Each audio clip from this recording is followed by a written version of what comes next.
speakers today. And then straight after this second keynote, we have a special online panel of 4 presentations, which we didn't want to lose the opportunity to hear, so we're staying in here straight after that. So to get going and not delay anymore, we have a keynote with a fascinating title, which maybe some of us can relate to, I don't know.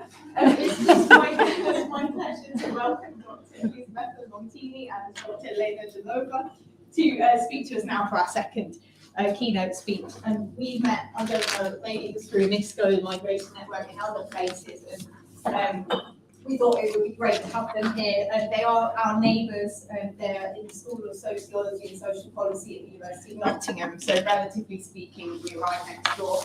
And doing some fantastic work at the intersection between migration studies and the sociology of emotions. Dr. Elena Genova is Assistant Professor at the School of Sociology and Social Policy at Nottingham, as I said, and she's also the research lead for the Identity, Citizenship, Equality and Migration Centre, which is just called ISMIT, yes, which is a great thing to get involved with. Let's talk to her afterwards. She's interested in the experiences of highly skilled Bulgarians in the UK and the kind of dynamics of identity formation, amongst lots of other things. And Dr. Elisabetta Zontini is Associate Professor in the same school and is interested in transnational families, always, in various European contexts, and domestic relations and caregiving from an intersectional perspective. And then most recently, Brexit and everything around that. So Elisabetta and Elena are talking to us as a pair today because they've been working together on a project exploring the settlement experiences of EU migrants, namely Italians and Bulgarians in Brexit Britain. And today they're going to talk to us about the sort of emotional costs of migrant belonging in times of inhospitality. We can make up some new ones today. And I think many of us will recall the emotional responses that we have in those times of those experiences, Brexit and other times. So it's very raw. So I'm really fascinated to hear what you have to say today, and thank you for coming. And please join me in welcoming 2 for 1 speakers. Thank you to Nicola and Agnieszka for inviting us. We're really happy to be with you here today. So in today's talk, we're aiming to address the conference themes of hospitality, community, and welcome through our work on emotions, belonging, and Brexit. So in particular, we are interested in interrogating further what do we mean by hospitality and welcome, and what is the migrant's perspective on these issues? What can the sociology of emotions tell us about the changing relationships between migrants and their country of settlement in relation to events such as Brexit, but not only? And how can we develop new tools to study these processes in the UK and beyond? So we will begin with some broader reflections on the nature of migration and the wider context within which it occurs before outlining the theoretical approach that we propose. We will then illustrate it with a few selected examples from our empirical data to highlight the potential costs of belonging. So back in 2013, in a speech given as part of the International Migration and Development High-Level Dialogue, the then Secretary General of the United Nations, Ban Ki-moon, highlighted that migration is part of the social fabric, part of our every makeup as a human family. So in other words, human mobility and movement are an intrinsic part of sociality, albeit not one defined, experienced, or governed unequivocally. Indeed, as Manlio Cinali 2017 points out, migration stood out as a crucial field of contentious politics. This is because migration, has never been simply a question of the geographical relocation of people. It is a process. It is a process that is embedded in wider structural and socio-political context, but above all, one that is deeply enveloped in questions of power, membership, and identification, illuminating privilege and exposing inequality. As such, migration is often linked to issues not only of social positioning, but also worth and deservingness. Thus, it is rather unsurprising that the topic of migration has not only been a prominent feature in public and media debates, but also both a subject and an object of governmental policies and legislation. Increasingly, migratory flows have been represented in markedly negative terms, as a problem, as an issue that needs to be managed, controlled, and preferably restricted. This is largely because migration as a phenomenon also always invokes questions about access to resources. And in a global context dominated by multiple and ongoing socio-political, economic, and health crises, borders and boundaries, both physical and symbolic, have become more prominent and impermeable than ever.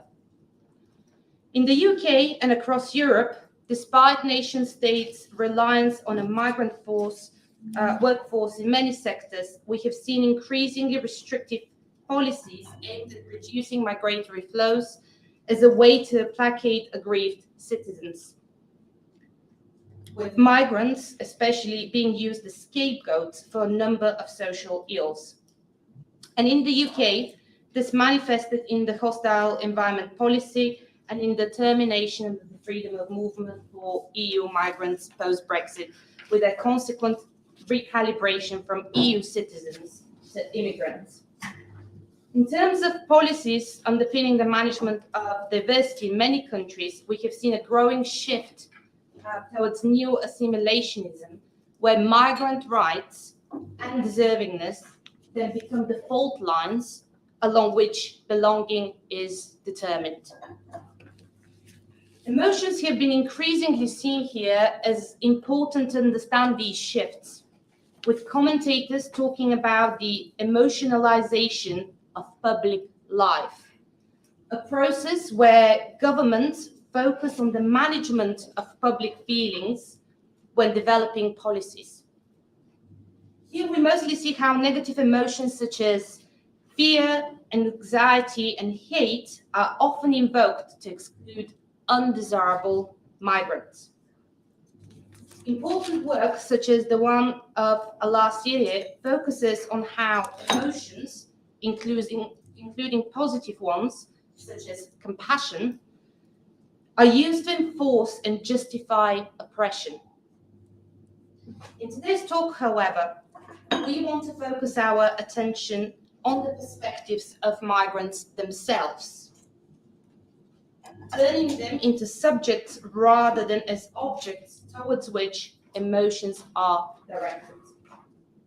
We begin by introducing a framework that can help us to use emotions to interpret migrants' changing relationship with their country of settlement and shed light on the hidden costs of belonging. So I'll now explain the kind of theoretical frameworks that we are trying to develop to do that. So despite an initial neglect of emotions in migration research, progressively this body of work has started to acknowledge emotions as a key dimension of human mobility. Pay attention mostly to migrant complex relationships, mainly with the country of origin.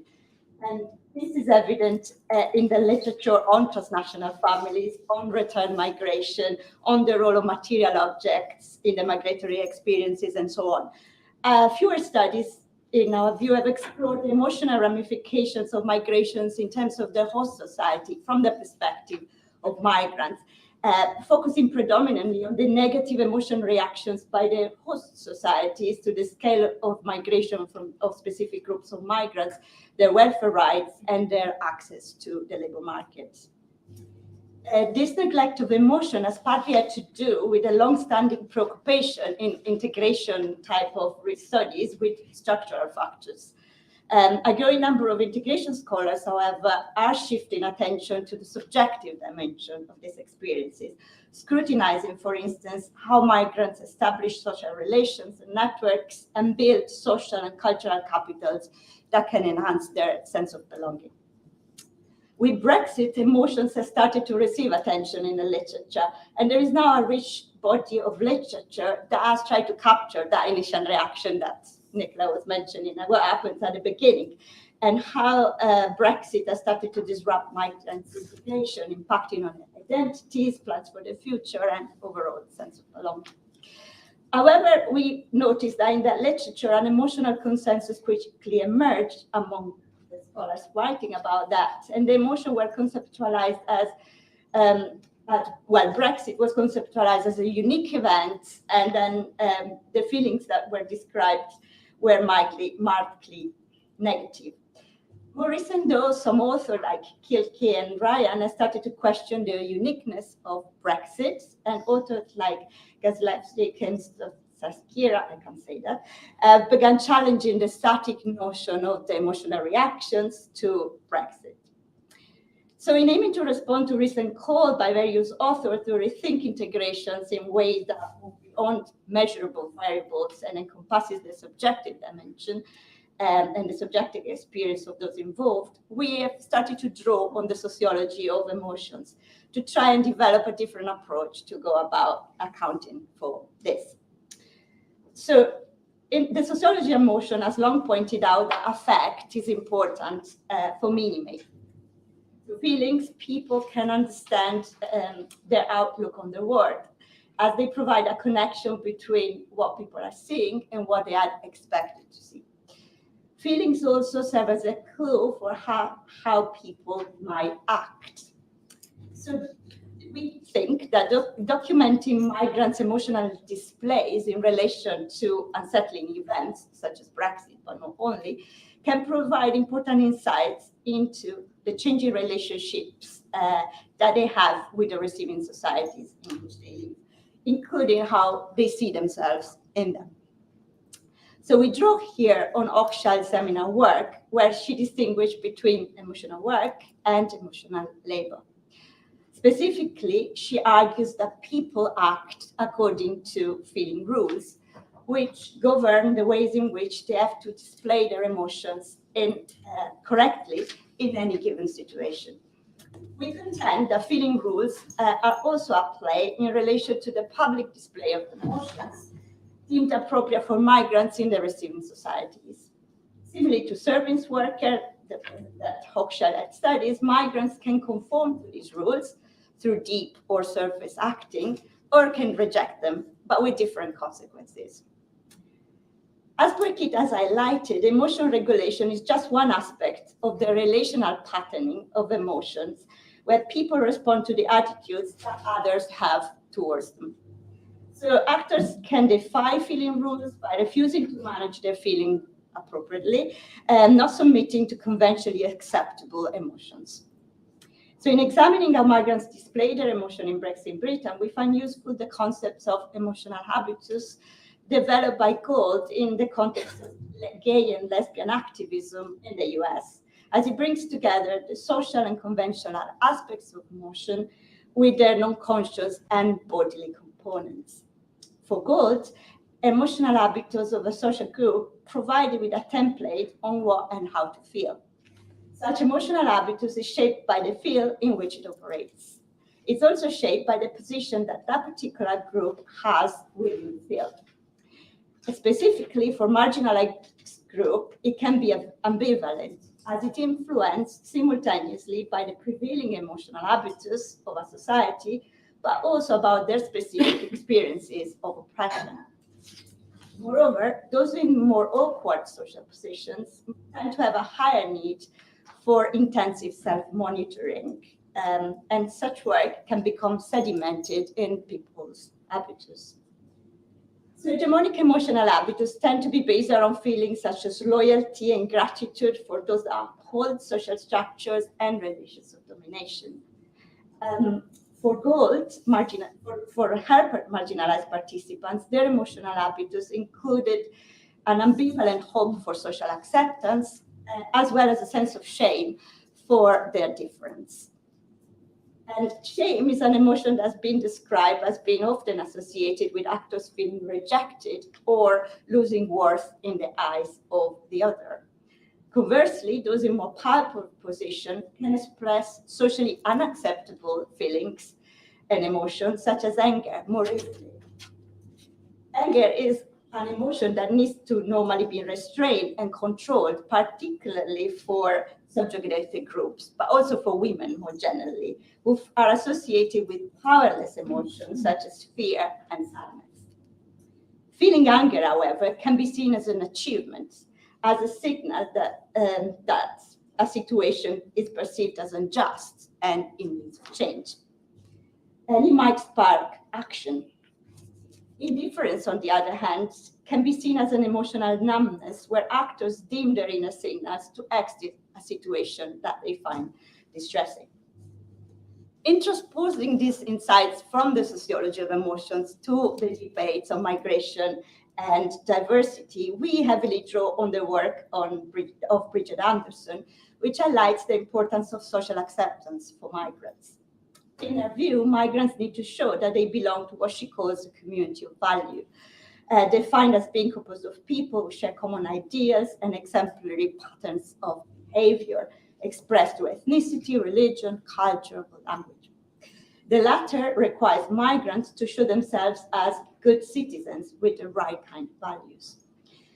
So the emotion-centered approach to migrants integration that we propose recognizes their relational, interactive, conscious, but also unconscious nature of emotions, but also adds a transnational dimension. This is because migrants often engage with transnational form of living, as we know, occupying two or more social fields simultaneously, and are thus likely to be exposed to different kinds of feeling rules and emotional habits. So in our written paper on which this presentation kind of draws, we draw on our ethnographic data to explore the kind of work that is required to be accepted in the so-called community of value, and also include the kind of emotional labor that is necessary in order to belong to it. Here, we want to extend our consideration to the notion of hospitality, which is what we are debating here, and welcome. And so we want to see if specifically, when we talk about hospitality and welcome, how do we are defining these terms and how are we thinking about them? Are we thinking them as being unconditional? And we had the keynotes going into that in much more depth. Or are they premised on ideas of deservingness? And in this case, maybe temporality and temporariness, I can't say this word. So linking to some of the discussion that we started to have already in this conference. So I now just go on to illustrate some of this theoretical discussions with some examples from our empirical research. In our research, which was with Italian and Bulgarian migrants here in the UK, we have tried to document the different ways in which our participants displayed their emotions regarding Brexit, asking whether they were regulating their emotion to try and fit in with the new feeling rules, or they were defying them, and with what consequences. So we were particularly interested in the role of the transnational experiences in shaping these relations. More broadly, we reflect upon what migrants' emotional displays can reveal about their relationship with a changing resilient society, such as Britain, their current and future actions, and also their sense of belonging. So we did so by grouping our participants' reflection according to the three most dominant displays that we encountered, which were betrayal, ambivalence, and indifference. So now we're going to go into just illustrating some of this with examples from our fieldwork. So So I'll start with that story of one of our participants talking about the first type of display of emotion, which has to do with this idea of betrayal.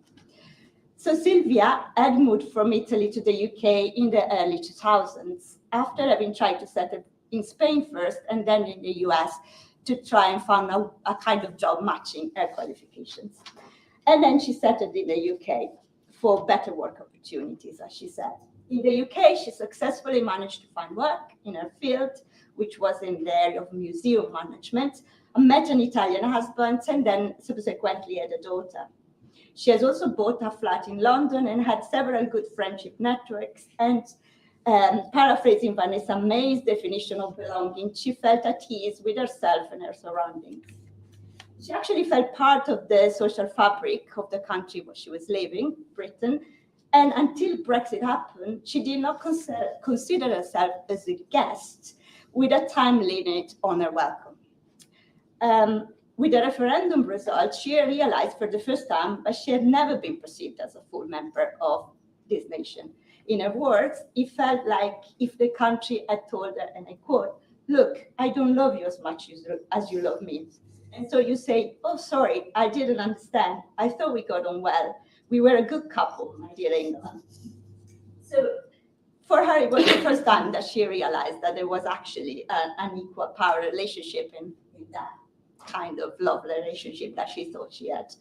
So after applying for citizenship, for guaranteeing her family what she called a plan B, and I think someone has already talked about, I think, yes, you did talk about that kind of strategic way of applying for citizenship when you're actually planning to leave. She has now returned to Italy, something which was never in her original plans. What she thought was a long life marriage has now ended, and she's back in Italy. So to articulate the feelings toward Brexit and the way in which it was going to disrupt the settlement in the UK, some of our participants shared a wide range of negative emotions that were encapsulated by an overall sense of betrayal, like in our case.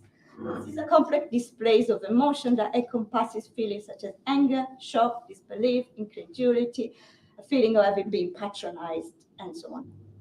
The participants in this group were all so-called highly skilled migrants, and most had spent a minimum of 5 years in the UK, and in many cases, longer.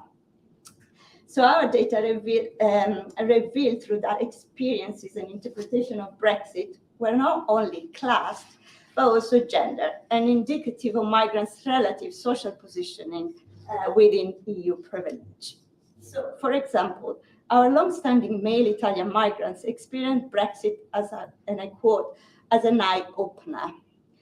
These participants lamented how they mistakenly, they say, believed that Britain was open, tolerant, free, and progressive, and now the referendum not only rejected its values of perceived British meritocracy, liberalism, and multiculturalism, this is all their words, but also undermined their personal commitment to residing in the country. Importantly, these also show how the hegemonic emotional habitus can enforce a sense of betrayal that disrupts their migrants' reality, but also their future plans. In comparison, our female participants in the same group communicated their experiences of Brexit as a much deeper rupture of the relationship with the country of settlement, which encapsulated a violation of trust and a profound injustice. They relied on the language of love and intimacy to convey their sense of feeling cheated, dumped, and rejected. The relationship between women and nation has long been documented in sociological or more broadly scientific literature, in particular their role as reproducers of population, both through their biological role, but also through the kind of affective labor that is necessary to reproduce membership to the nation. Here, however, our participants expressed the realization that their devotion to the UK has been misguided, as we have seen in the case of Sylvia.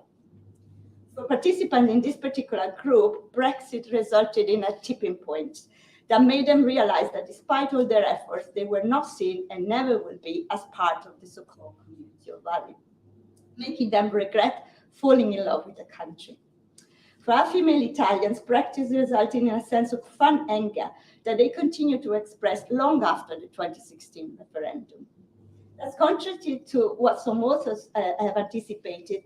Participants' sense of betrayal did not seem to recede with the passage of time. They didn't get over it, but also in some cases even exacerbated.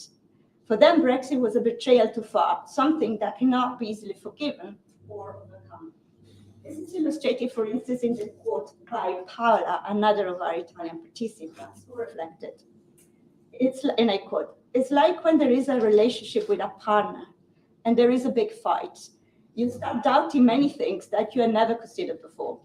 And as they always say, you get back together like a glued vase, like a vase that is no longer new, that remains glued together."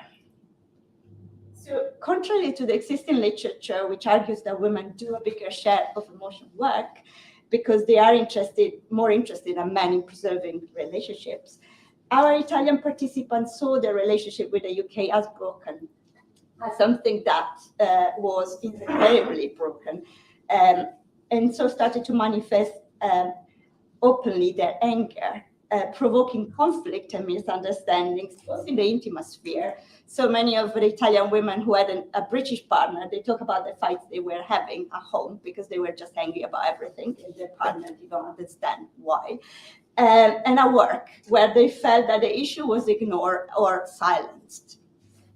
So interestingly, though, considering a transnational perspective is important here in evaluating how one's emotional habits inform everyday practices and experience in this kind of relationship. For instance, because of a recent negative experience in Italy, Caterina's emotional display is somewhat more pragmatic than that of the two other participants I described. She says that she's prepared to engage in the kind of surface acting that is required to get along in her everyday life. She says, "I don't belong to this society. It's not a wedding, it's a cohabitation."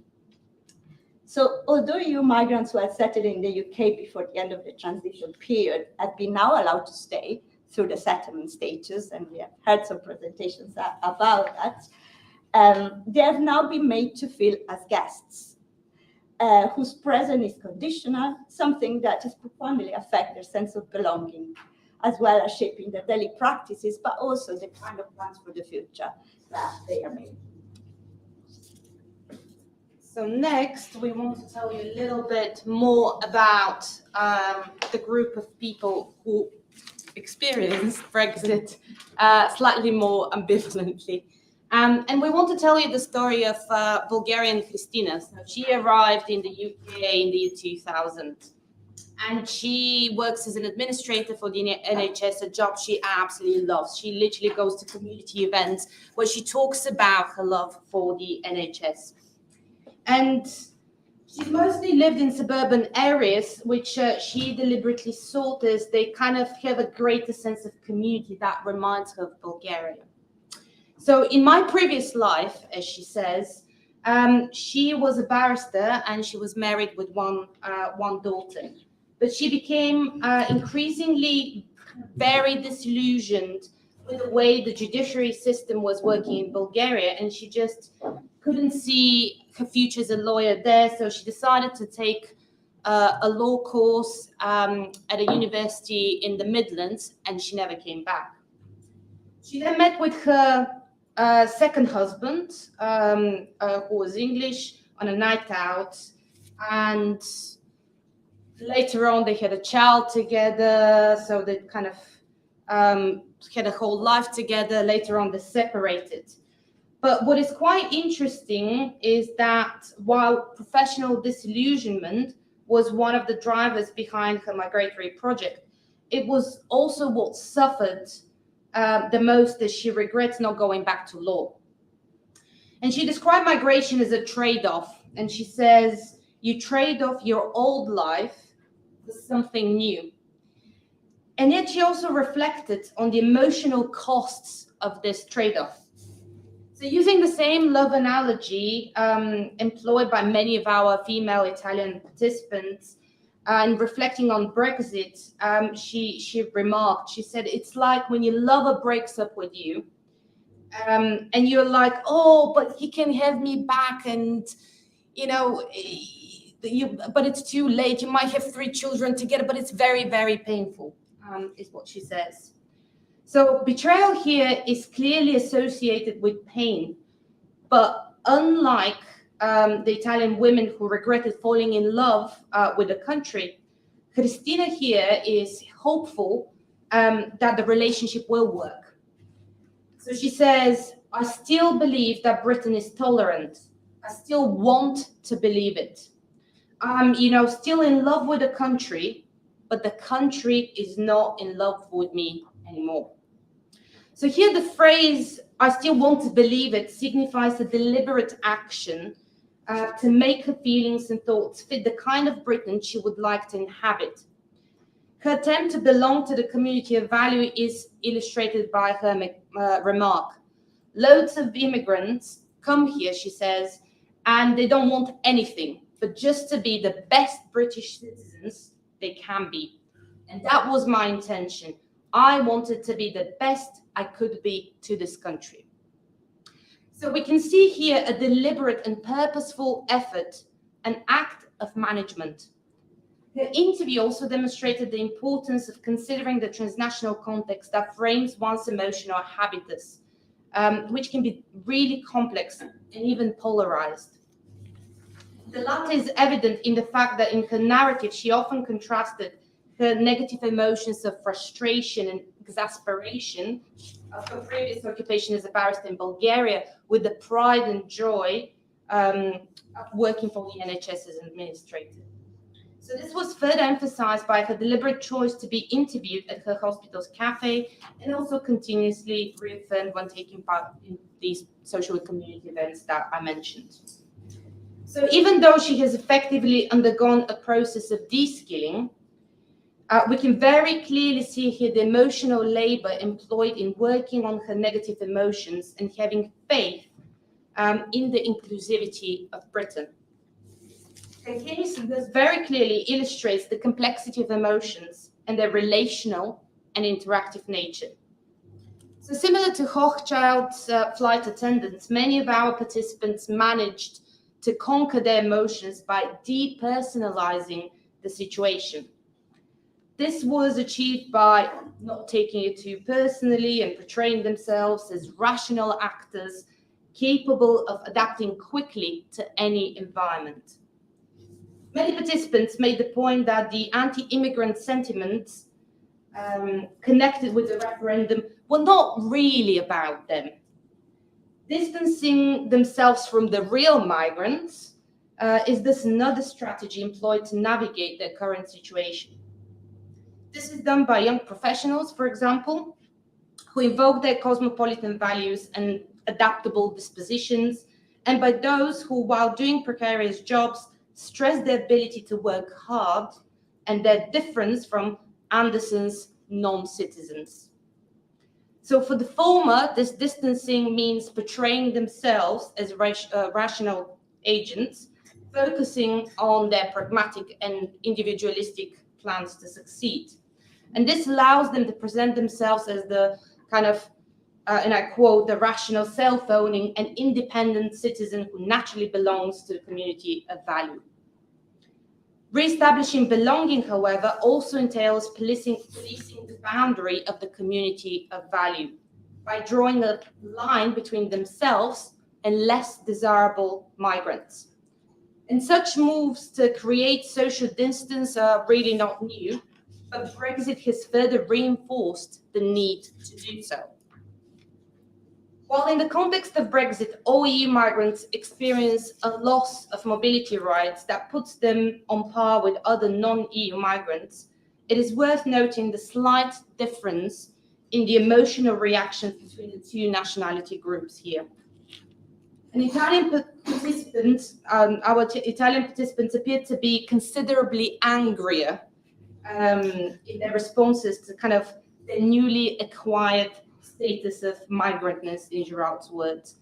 Whereas for Bulgarians, it simply reaffirmed the previously established racial boundaries and the technique of disassociation with fellow co-nationals on the basis of class and identity. So in some cases, anger is not directed to the system perceived as unjust, but to other migrants whose shortcomings might affect their acceptance in the community of value. Considering migrants' transnational context, again, is key in understanding their emotional habitus. And for a cohort of more recently arrived migrants, the dual frame of reference encompassing their relationships to both country of origin and the UK made them see Brexit in a wider perspective. So one of our Italian participants, Marcello, kind of notoriously said, at this particular historical point, it is much better to be in Brexit Britain than in Salvini's Italy, or maybe we should say Meloni's Italy. I'm not sure. I think things might be going worse. So being a successful migrant here was understood by these participants as not complaining and getting on with things, constantly aspiring to be the best British citizen. Evidently, this also requires working on one's emotions so that they fit the correct structures of feeling. And finally, we just want to very briefly talk about a small but very significant group of our participants who appeared really kind of, at least initially, they appeared very kind of unconcerned and unaffected by Brexit. And we think they're very similar to some of the participants that Simona, for example, kind of interviewed. So acting nonchalant, their emotional reactions here were largely illustrative of apathy, of indifference, and outright dismissal. So the Italians in this group were younger and recently arrived. They also had weaker ties to the UK in terms of owning their homes or having permanent jobs or children. And the Bulgarians, on the other hand, they were quite disillusioned with the situation in Bulgaria, or viewed the home country as unable to provide them with the opportunities they needed, which once again highlighted the importance of applying this transnational lens to the better understanding of one's emotional habitus. And the story that we want to tell you here is that of Bulgarian Biser. So he's somebody, so at the time when we kind of talked to him, he was 39 years old, and he had just arrived in the UK. He had been in the UK for about a year. And he kind of talked about how he had a really tough time in Bulgaria. So he was an aspiring businessman, had multiple businesses at the same time. None of them were really successful. They all kept on going bankrupt. And eventually him and his wife, a music teacher, decided to migrate to the UK. And some of the pull factors there were the fact that they already had a lot of friends in the UK, but also his sister had been living in London for many years. She had undergone cancer treatment, so he talked a lot about how impressed he is with the UK healthcare system. He kind of said that basically there was no choice. You know, of course we came here, you know, what is left in Bulgaria is, and I quote, weirdos and gypsies. So comparing his life in Bulgaria with that in the UK, he's convinced that the UK gives him the opportunity to lead a calmer and more normal, as he said, life. So like those in the ambivalent category, these migrants were convincing themselves that if they behaved well and worked hard, nothing will happen to them. The main and very important difference is that those who expressed indifference to Brexit seemed less motivated to act to secure their status. Things have slightly shifted since then, though.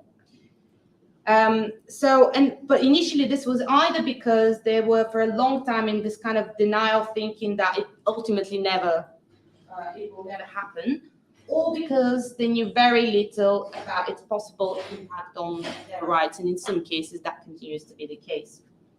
So Biser, for instance, was not considering applying for either permanent status or settled status, yet his wife was very much invested in legalizing her master's degree, getting all the paperwork together, which highlights again the importance of gender.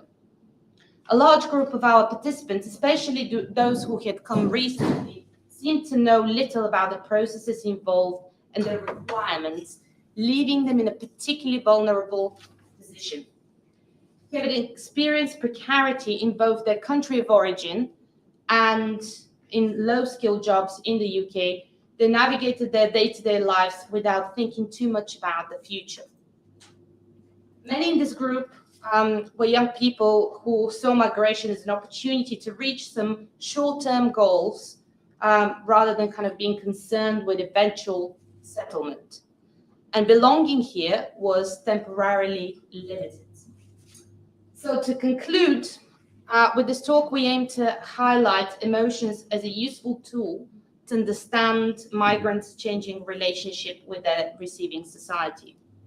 And in doing so, we aimed to move beyond homogenizing accounts of migrants' reactions to Brexit, or indeed other unsettling events, as being primarily based on fear and anger, as well as from accounts that see emotions as softening with the passage of time in a very linear manner. Our own fieldwork has enabled us to uncover three very different reactions to Brexit: betrayal, indifference, and ambivalence, that changed little over the post-referendum period. Focusing on these different and persistent emotional reactions to Brexit or other unsettling events helps us understand the very different positionality of migrants in relation to the receiving society, and can also offer clues on their future decisions and overall integration trajectories. So to do so, we suggested an approach that extends the sociology of emotions by incorporating a transnational dimension to the notion of emotional habitus and linking it to discussions on diversity and inclusion. This can enable social scientists and migration scholars to explore the emotional side of integration and to refine understandings of the subjective experiences of migrant integration, showing the importance of emotional regulation as an aspect of what migrants have to do to fit in the community of value and belonging. Last year has highlighted a recent turn in political discourse towards an engagement with and an attempt to govern emotions. Attention in those debates is on the management of the emotions of the majority of the population. And in this paper, we have explored the effects of these processes on those directly affected, the migrants, and how their emotions too are increasingly being managed. Alongside this, though, we also argue that we need to reconsider and challenge the parameters of what constitutes hospitality. This is not simply a question about who is welcome and who is not, but a question about how hospitality is manifested, and above all, how it is experienced by migrants themselves, and what it requires of them to fit in the overall structure of feeling and dominant emotional habitus. So, as a conclusion, we want to leave you with two open questions that we as scholars need to reflect on. Firstly, what are the parameters of hospitality and welcome, and who is included and excluded, and what forms of social control does it mask? And secondly, what can be done to resist exclusionary manifestations of hospitality and turn it from a conditional welcome to a tool for justice, inclusion, and recognition? Thank you.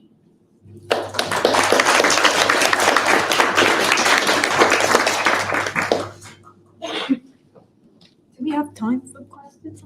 So yeah, we've got a few minutes. Why not? 5 minutes. Do we have any questions for Elena and Elisabetta? Oh, sorry, Fiona. No, it's okay. No, thank you.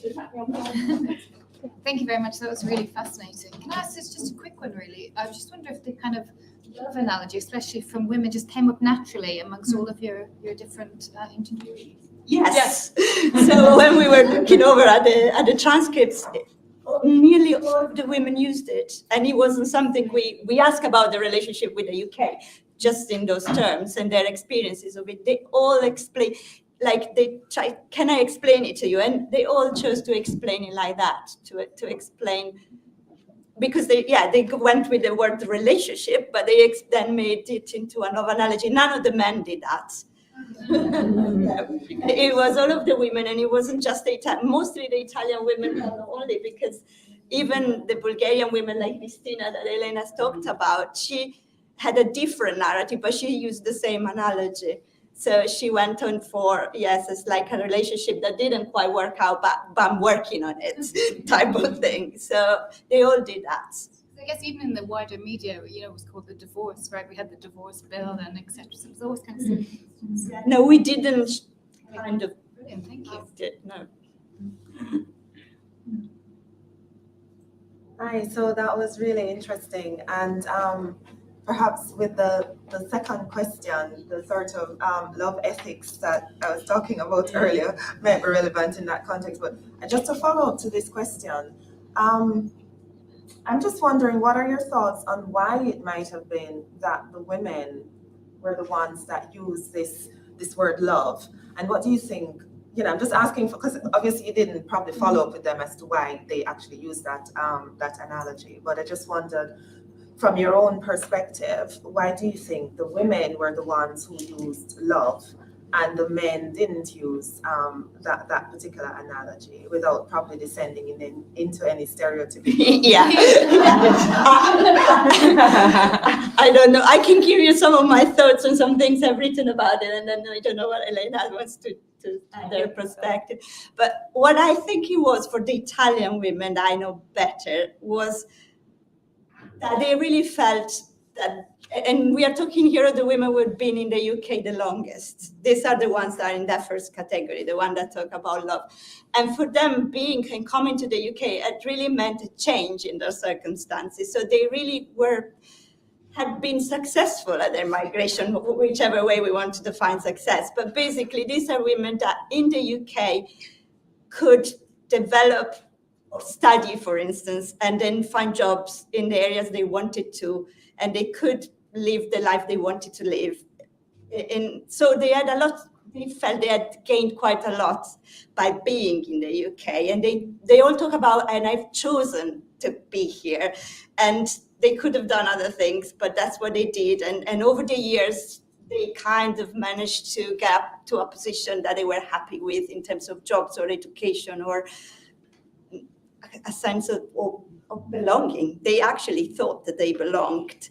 And so what I've written somewhere else is that I felt that they had more to lose by Brexit than compared to the men who had similar stories and trajectories, but it was more sharp, the difference in terms of having come from Italy to here, what they could achieve compared to the men or compared if they stayed. And so that's why they were angrier. And that's why they described this love relationship at first, because it all worked until it didn't. That's what I would say. Yeah, I think for the Bulgarians probably was slightly different as well, in the sense that, I mean, we had some participants who, for example, kind of thought Brexit was a good thing. And they saw that as a kind of as a leveler, as a way of, well, we've always been through, as kind of as Eastern Europeans, we've had to, do these extra steps to show that we fit in. But now this applies to all EU citizens. So they kind of thought that this hierarchy of EU membership will no longer exist. I'm not convinced that's the case. But, they kind of, so I think that that's one aspect that informed that. But I think it also depended on where in the life course they found themselves. So we had a lot of young Bulgarians that saw themselves as a cosmopolitan. They're like, well, I've got degrees from, this UK university, that UK university. I just need to sit here to get the British citizenship because, that gives me access to certain rights. So it's a bit of a sacrifice, but I can do it at this point of life. Whereas for participants like Christina, she has invested a huge part of her life to settle here, and she kind of sees herself as this kind of good migrant, and she wants to almost like give back with what she does to the country that's given her opportunities to have a normal life. I think there was this kind of dichotomy as well as life back home positioned as abnormal, as really turbulent, and normality and calmness here in the UK. So much to unpick there, isn't there? Like normal and abnormal and brains going. But thank you very much, both of you. It's so thought-provoking. Thank you. And we're not late, actually. We're still thank you so much. I will just start the session on Teams. So just go with you, we'll straight go into the online.